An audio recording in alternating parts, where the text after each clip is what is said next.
E aí, senhores? Fala, concurseiro, fala, concurseira. Minha gente, hoje eu quero trazer um vídeo muito massa, muito bisurado no estilo do concurseiro sincero, mais uma vez no quadro branco, para falarmos acerca de termos integrantes da oração. É de que eles são essenciais para completar o sentido da oração. Eles basicamente completam o sentido da oração. Ou seja, tem uma oração, aí vai ter o seu termo integrante. Se eu tirar o termo integrante, vai ficar gerando a dúvida na sua cabeça. Oxente, mas o que é que deveria estar aqui para que a oração fizesse sentido? Por isso que ele completa o sentido da oração. Pronto.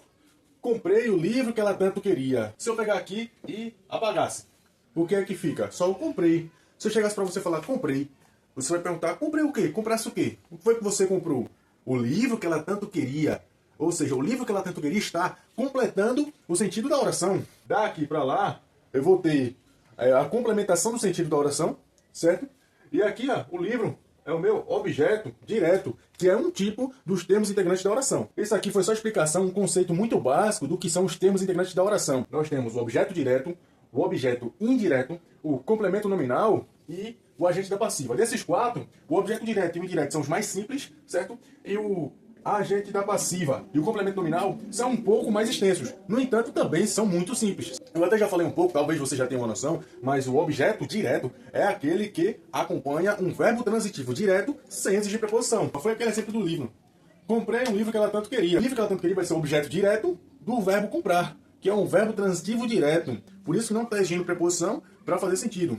Por outro lado, temos o objeto indireto, que é aquele que acompanha um verbo transitivo indireto, na maioria das vezes, e com o uso de preposição. Acompanha o verbo transitivo indireto com o uso de preposição. Agora eu vou apagar a lousa para explicar acerca do complemento nominal e do agente da passiva. No que se refere ao complemento nominal, bote uma coisa na sua cabeça. Complemento nominal já é auto-intuitivo. Se é complemento nominal, é porque ele completa o sentido de um nome. Que tipo de nome é esse? Substantivo abstrato, um adjetivo ou até mesmo um advérbio. E também está seguido de preposição, ou seja, tanto o objeto indireto quanto o complemento nominal, ambos carregam preposição. No entanto, a diferença é que o objeto indireto ele completa o sentido de um verbo, que é transitivo indireto. Por isso que está exigindo a preposição. Já no complemento nominal, ele completa o sentido de um nome, que não é um verbo.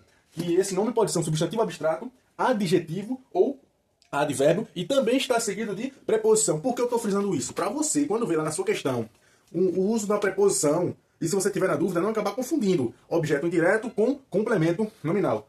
Tenho esperança de que vocês entendam o conteúdo. Esperança tem cor, tem forma, tem traço físico. Você pode identificar? Não. Esperança é esperança. Se eu tenho esperança de que vocês entendam o conteúdo, ou seja, de que vocês entendam o conteúdo, está sendo o meu complemento nominal. E outra, está seguido de preposição, ou seja, substantivo abstrato, adjetivo ou advérbio mais a preposição. É válido entender que o agente da passiva, ele é quem pratica a ação sem ser o sujeito. Diante do agente da passiva, nós temos uma oração na voz passiva e o sujeito é paciente. Então, se a oração está na voz passiva e se o sujeito é paciente, quem é que pratica a ação? O agente da passiva. O sujeito, ele recebe a ação, ele não pratica a ação. Por isso que o sujeito é paciente e que quem está praticando é o agente da passiva. A agente da passiva é basicamente quem pratica a ação sem ser o sujeito. Eu posso dizer que o sujeito é paciente e que a oração está na voz passiva. Certo? Então, duas observações. Sujeito, paciente e oração na voz passiva. O agente da passiva é quem pratica a ação sem ser o sujeito. Por quê? O sujeito é paciente e a oração está na voz passiva. Os soldados foram punidos pelo comandante. Vamos lá. Onde é que está o sujeito da oração? O sujeito da oração é soldados ou comandante? Para você que não sabe, para identificar um bizu, para identificar mais rápido o sujeito, é fazer a pergunta para a própria oração acerca do que ela mesma te apresentou. Ou seja, se eu leio, os soldados foram punidos pelo comandante, eu posso perguntar para a oração, quem é que foi punido ou quem foram punidos pelo comandante? Os soldados.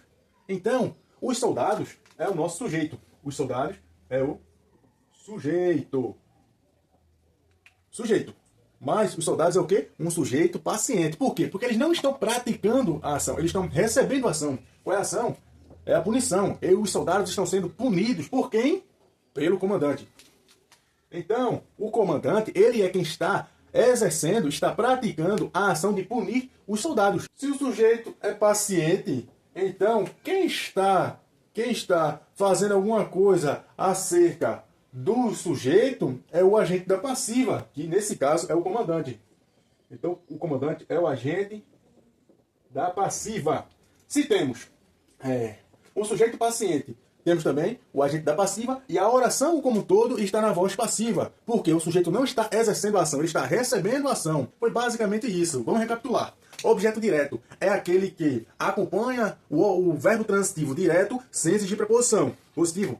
Objeto indireto, ele acompanha o verbo transitivo indireto com o uso de preposição. Positivo. Complemento nominal. Completa o sentido de um nome. Nome este que pode ser um substantivo abstrato, adjetivo ou advérbio com o uso de preposição, certo? Tanto o substantivo abstrato, quanto o adjetivo, quanto o advérbio vão ter que levar a preposição no complemento nominal, certo? E agente da passiva é aquele que pratica a ação sem ser o sujeito, porque o sujeito é paciente e a oração está na voz passiva. Espero muito que vocês tenham entendido, que vocês tenham marcado isso na sua cabeça, no seu coração, na sua mente, para na hora da prova você não vacilar, não bisonhar e não errar a questão por besteira, senhores, porque eu vivo dizendo isso no canal e vou repetir mais uma vez. Quem erra questão fácil, quem erra questão por besteira, fica para trás de muita gente. Positivo, senhores. Então, se você gostou, deixa o seu like, deixa o seu comentário, a sua dúvida, a sua observação. Se você quiser acrescentar algo, pode colocar também nos comentários, certo, senhores? Eu quero que vocês interajam. Outra coisa, também compartilhe com aquele seu amigo concurseiro, aquela sua amiga concurseira, que assim como você também deseja muito ostentar uma farda, seja a farda da Polícia Militar, seja o uniforme da GCM, seja de qualquer outra força de segurança pública ou não. Positivo, senhores. Então, eu vou indo nessa, senhores. Vamos continuar focando que a nossa hora vai chegar. Positivo, senhores. Tamo junto. Fosse honra.